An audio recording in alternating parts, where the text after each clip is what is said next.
I wanted to do a follow-up video to that video and explain something. For those of you that are like, oh my gosh, that was me, like, holy shit, how did you know that? First of all, I see you. And for those of you who are like, that's bullshit, I don't even know how you put the two together, I want you to understand, because you clearly don't, about energy. Your energetic body begins to develop as soon as you are conceived. And the first chakra, the root chakra, begins to develop in your first year of life. Now, in the first year of life, you have a lot of needs, and all of those needs are facilitated by your caregivers, typically your parents, but it can be grandparents. It doesn't have to be specifically a mom and a dad.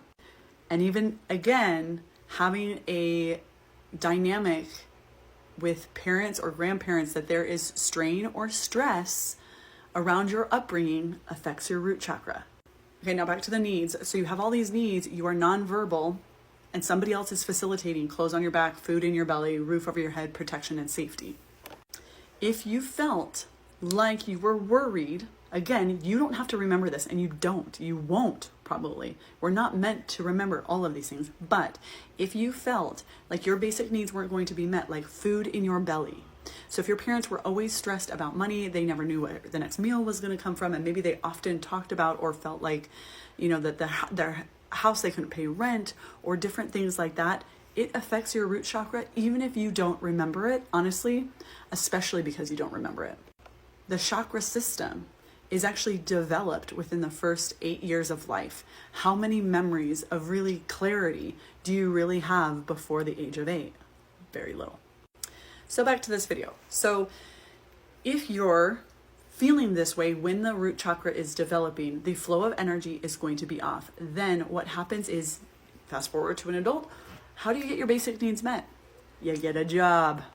Okay, now, because your root chakra developed in such a way that it was imbalanced, the way in which it interacted in the world with your basic needs being met, now, because you're providing your basic needs through your career, it can affect the way in which you view and interact with money. This is why doing healing work or noticing your patterns, noticing the way in which you interact, relate to, and operate in the world is so important, because you start to realize that some of these things that you're doing are not necessarily your fault per se. It's just a byproduct of your upbringing. And when that's a byproduct, you're like, great, if I learned this, I can unlearn this. It's not your destiny. You aren't predispositioned.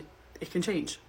So that being said, doing practices that balance the root chakra and start to look at the way in which you operate and interact with money, career, your parents, your feeling of receiving are all so important to be able to change your narrative around money.